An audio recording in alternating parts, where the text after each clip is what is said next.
नमस्कार सबैलाई। आज हामीहरू प्रहरी विभागको ल एन्ड अर्डर ब्रान्चको तर्फबाट तपाईलाई विशेष गरी एउटा चिफ सेक्रेटरीको अफिसद्वारा इस्यु गरिएको महत्त्वपूर्ण नोटिफिकेसन जुन चाहिँ हिजो 2 तारिक इस्यु गर्नुभएको छ, यो विषयमा हामी अलिकति एक्सप्लेनेसन र विस्तृत जानकारी दिन चाहन्छौँ।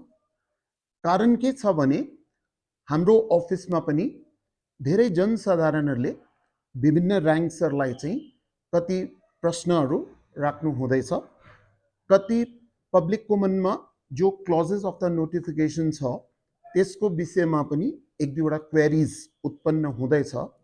अनि उनीहरू ल अबाइडिङ सिटिजन्स हुने नातामा चाहनुहुन्छ कि उनीहरू चाहिँ जुन प्रकारको नोटिफिकेसनको आदेश छ त्यो इन्स्ट्रक्सन्स पालन गरोस् र हामी पनि जनसाधारणको हितको निम्ति नि आज ल एन्ड अर्डर विङको सिनियर अफिसर्स यहाँ एकत्रित र उपस्थित भइराखेको छौँ।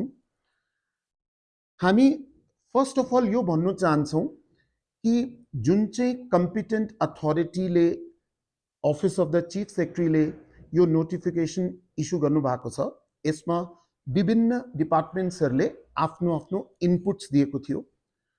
पुलिस डिपार्टमेन्टको अगाडि जो च्यालेन्ज आउँदैछ हालैमा, त्यो च्यालेन्ज हुँदैछ कि thousands of vehicles per day ग्याङटकमा उनीहरू चाहिँ हाम्रो रोड्समा आइराखेको छ र हाम्रो ट्राफिक पुलिसले र हाम्रो साथसाथै सदर र रानीपुल पुलिसले जोइन्टली म्यानेज गर्दा पनि हामी ट्राफिकलाई आफ्नो बेस्ट एफिसिएन्सी देखाउँदा पनि हामी नोटिस के गर्दैछौँ, रब पनि मर्निङ आफ्टरनुन इभिनिङमा कति ज्याम्स हुँदैछ।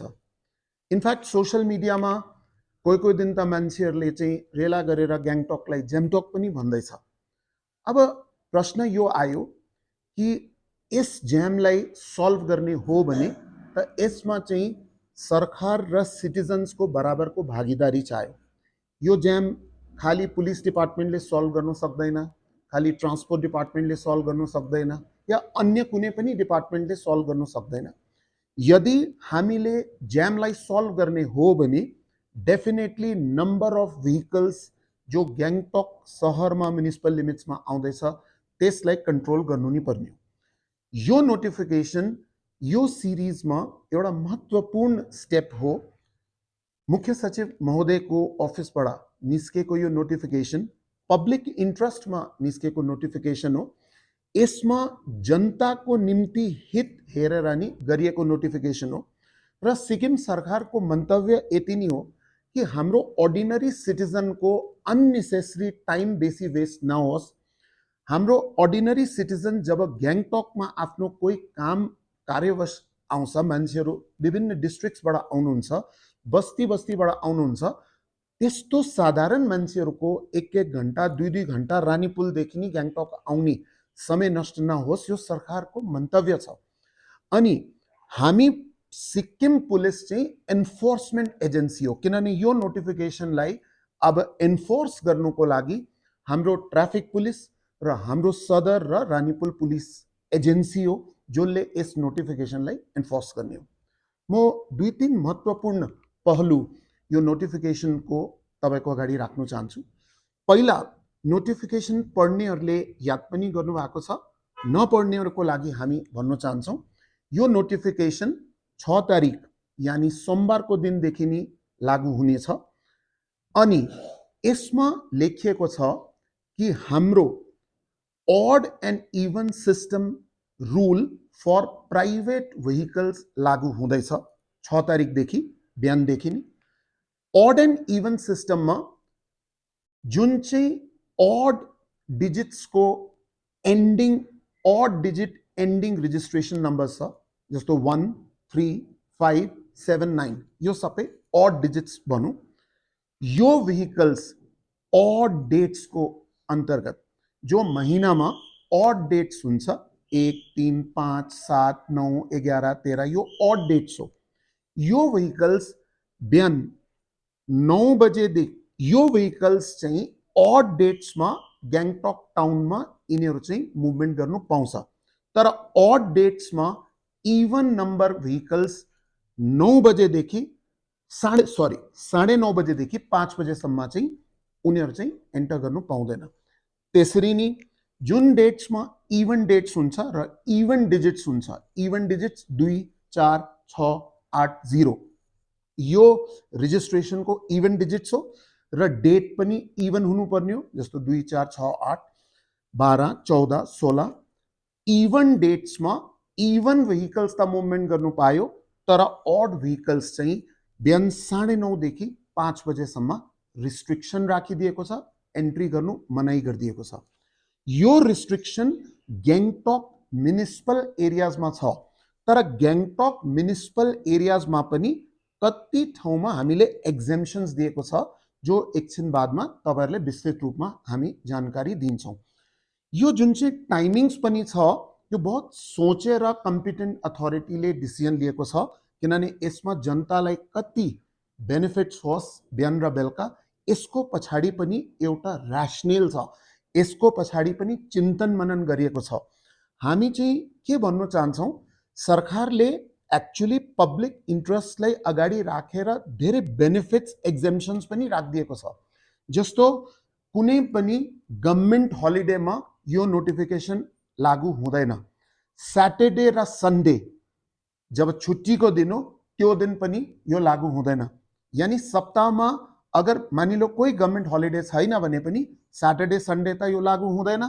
यदि कुनै सप्ताहमा यो सैटरडे संडे बाहेक एउटा हलिडे पनि आउँदैछ, दुईटा हलिडेज पनि आउँदैछ भने त्यसमा पनि यो लागू हुँदैन।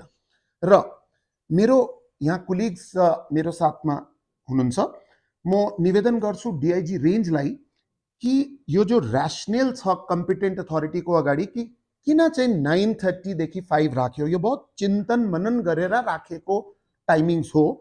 यसको पछाडिको इनपुट्स के हो, यसको पछाडिको सोच के हो र यसमा पब्लिक इन्ट्रेस्ट कसरी ध्यानमा राखेको छ र इनफ्याक्ट जसकोमा प्राइभेट भेहिकल छ उनीहरूको हित पनि हामीहरूले कसरी मध्यनजर राखेर यो प्रकारको नोटिफिकेसनमा चाहिँ आफ्नो भ्यू पोइन्ट्स दिएको थियो।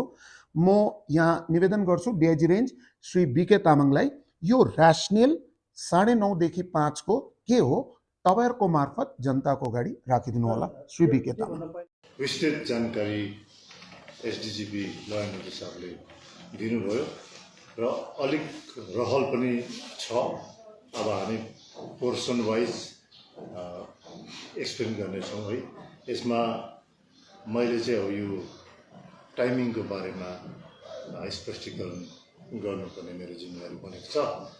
र यो टाइमिङ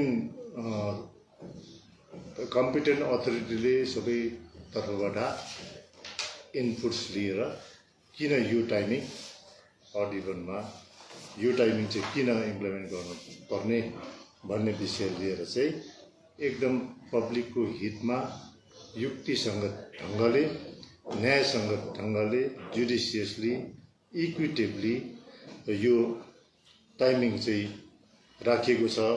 9:30 बिहानीको 9:30 किन भन्दाखेरि चाहिँ र यो अड डेटको दिन अड नम्बरको गाडी चाहिँ 9:30 सम्म चलाउनु पायो।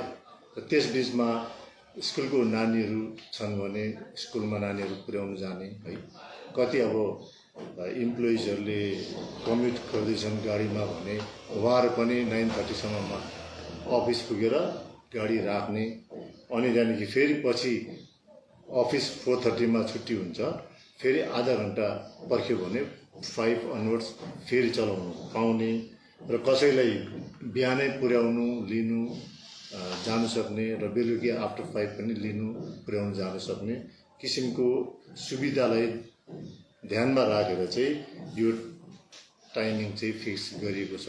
यसको यो चाहिँ एकदम एब्सोल्युटली पब्लिक कन्भिनियन्सको लागि र पब्लिक इन्ट्रेस्टमा यो भइराखेको छ है। अनि अर्को कुरा, अब यो नोटिफिकेसनमा सबै कुराहरू समावेश छ र यो जनताको हितमा निकालिएको नोटिफिकेसन छ र चिफ सेक्रेटरी साहबद्वारा यो अघि हाम्रो एसडी साहबले भन्नुभयो।